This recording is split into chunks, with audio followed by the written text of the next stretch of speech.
Halo minasan, kali ini kita akan membahas film perhororan Indonesia, film terbaru yang disutradari oleh Teddy Soejatmadja, ya begitulah pokoknya namanya, yang berjudul Pulang pada tahun 2021. Kisah ini berjudul adalah Hasan adalah seorang psikolog yang telah lama meninggalkan kampung halamannya dan hidup bahagia bersama keluarga kecilnya di kota. Kemudian Hasan menikah dengan Nina dan memiliki dua orang anak, Tasya dan Rian. Ibu Nina meninggal karena sakit. Suatu hari dikabarkan bahwa kondisi Ibu Hasan yaitu Dayu semakin memburuk dan dia diminta untuk pulang kampung guna merawatnya. Ia juga dikabarkan bisa melihat hal yang tak kasat mata. Bagaimana kisah Hasan ini dan apakah dia pulang ke kampung dan untuk merawat ibunya? Langsung aja kita mulai filmnya. Ini dia, Pulang. Kamu bukan penghuni rumah ini? La ilaha illallah.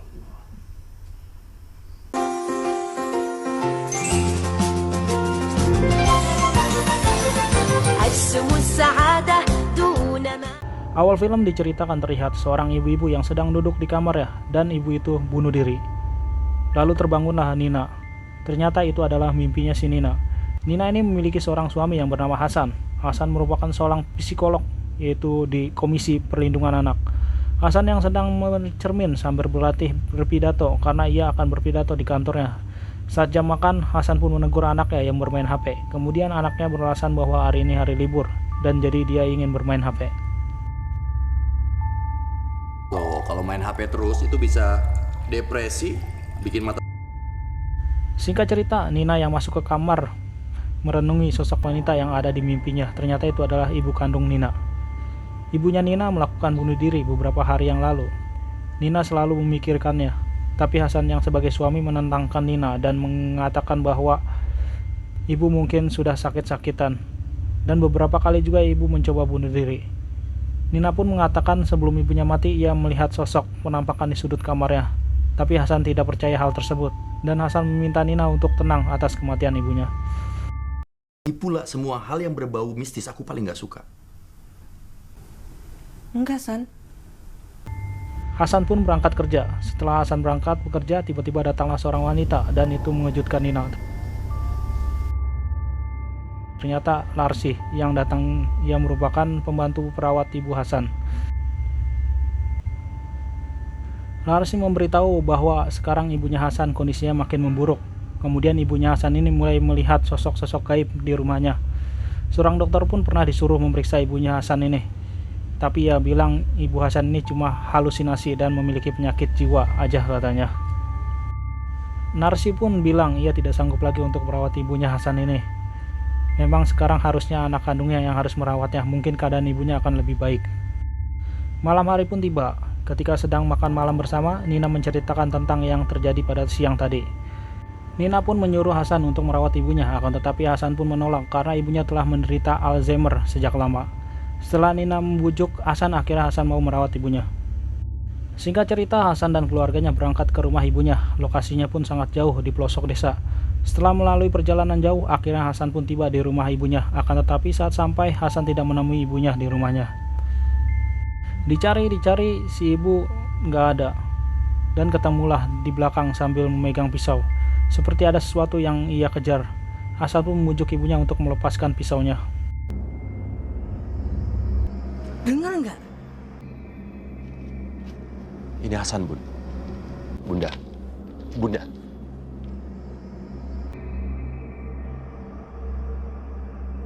Kamu nggak berubah. Setelah sholat maghrib, Rian pun mencari kotak pensilnya. Dia melihat cewek berambut panjang yang selalu memandangi rumah. Rian pun memberitahu Nina dan Hasan. Mereka pun keheranan, kemudian sosok itu pun pergi.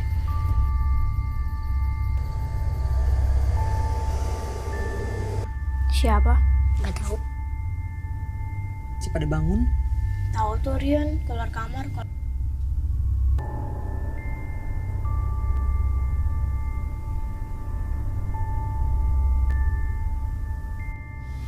Tengah malam pun tiba, Hasan tidak bisa tidur, nggak tahu kenapa. Kemudian Hasan mengecek ibunya. Hasan pun disuruh tidur bersama ibunya, sambil ibunya mengelus Hasan dan menyanyikan lagu untuk Hasan. Lalu Hasan pun ketiduran.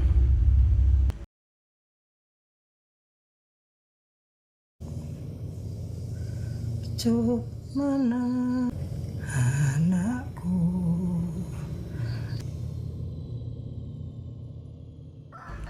Pagi hari pun tiba, ibunya Hasan telah menyiapkan sarapan untuk Hasan. Hasan pun menyuruh ibunya untuk ke kota tinggal bersama. Tapi si ibu menolak dan ingin tetap tinggal di sini. Karena Hasan ada pekerjaan, akhirnya Hasan harus balik ke kota lagi dan meninggalkan Nina dan anak-anaknya. Setelah Rian pergi, keanehan mulai terjadi.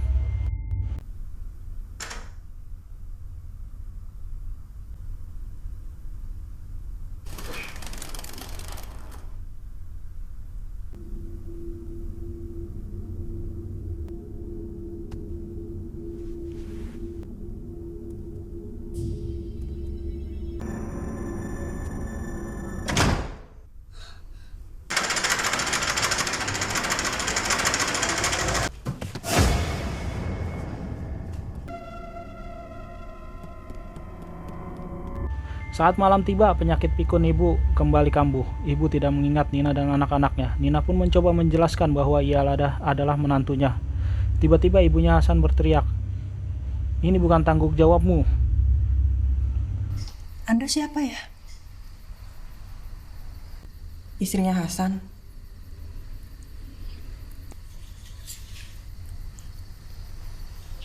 Anda mau minum? Jangan pegang-pegang.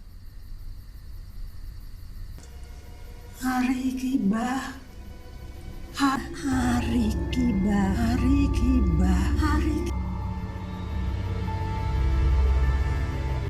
Ketika melihat gambar Rian, Nina dibingungkan dengan sosok anak-anak kecil yang berwarna hitam. Pas ditanya ke Rian bilang dia nggak tahu itu siapa. Sekarang giliran Tasya yang mengalami teror gaib. Ketika sedang tidur, Tasya seperti ada yang menarik kakinya. Awalnya Tasya mengira Rian sedang iseng kepadanya. Dicek ternyata Rian tidak ada di tempat. Kemudian Tasya mencoba mencari Rian. Akhirnya ketemu. Saat didekati, si Rian malah pergi ke depan kamarnya nenek. Setelah itu ada yang memanggil Tasya. Kemudian ternyata itu Rian yang asli ada di belakang Tasya. Lalu Tasya menengok ke depan kamarnya lagi. Hilang si Rian yang di depan kamar ibu. Jadi siapa yang Rian di depan kamar ibunya si Hasan? Saat Nina sedang menjemur pakaian, ia merasa ada seseorang.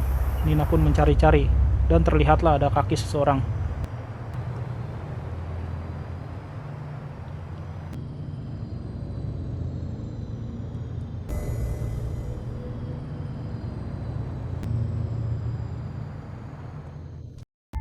Lalu Nina pun kemudian tidak memperdulikannya, mungkin hanya perasaannya saja. Setelah selesai menjemur pakaian, saat baru duduk, Nina melihat mertuanya mondar-mandir di luar. Ternyata ia ingin bunuh diri, tetapi Nina mencegahnya.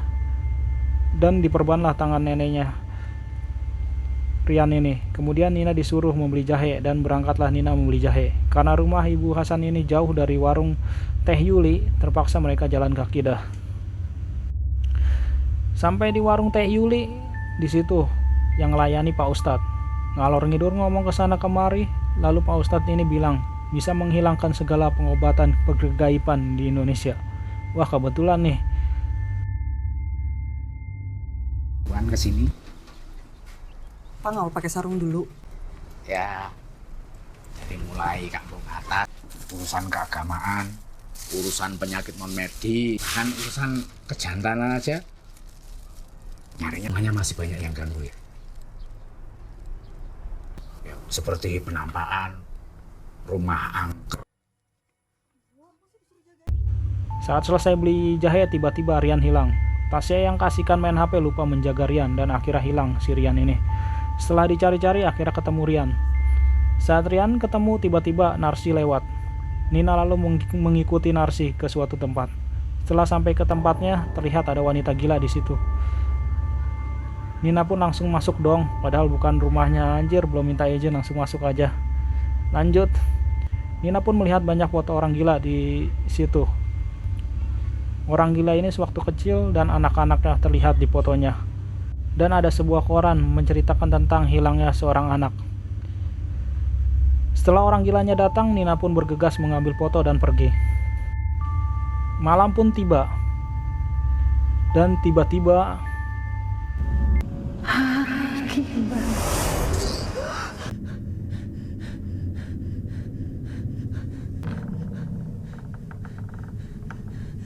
Ya, Nina ketika tidur ada yang mencekik lehernya, akan tetapi itu hanya mimpi.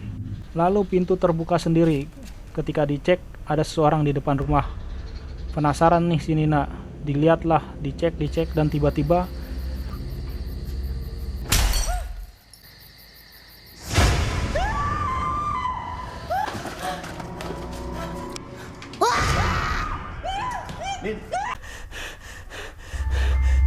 ada anak misterius di depan rumah dan dilompatin juga si Nina. Kemudian Hasan datang dan Nina menjelaskan semuanya. Ibunya juga diduga pikun karena gangguan hantu di rumahnya, kata Nina. Tapi Hasan tidak percaya dengan hal tersebut.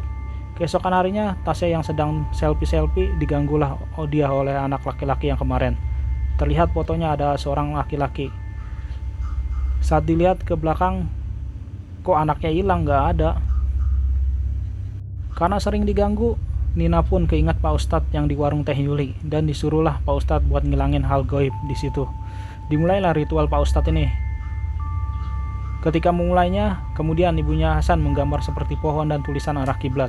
Kemudian Hasan menghentikannya dan setelah itu Hasan memutuskan untuk kembali ke kota lagi bersama keluarganya.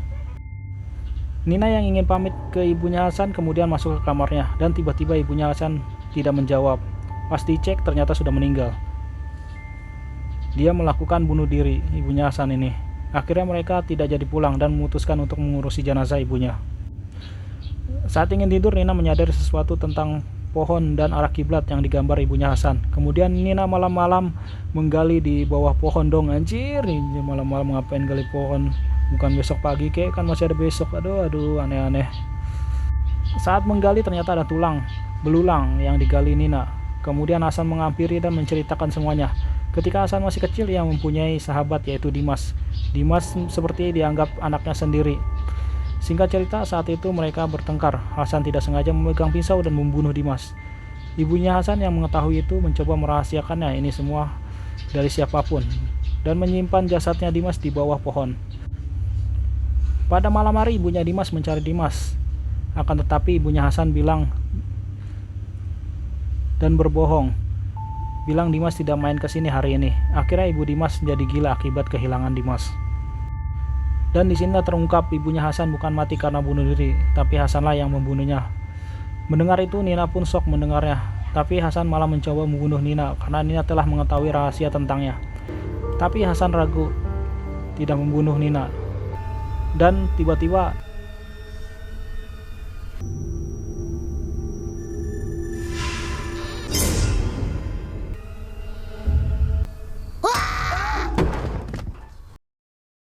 datanglah Narsi dan ibunya Dimas yang gila, lalu membunuh Hasan. Keesokan harinya, Nina dan anaknya menabur bunga di kuburan Dimas. Dan film pun selesai. Gimana guys, ceritanya serem gak nih? Dan hikmah yang diambil adalah jujurlah walaupun itu sakit. Dan overall filmnya lumayan serem dan endingnya susah ditebak juga. Oke lah, sampai di situ dan begitu aja. Sampai berjumpa di video selanjutnya dan see you again.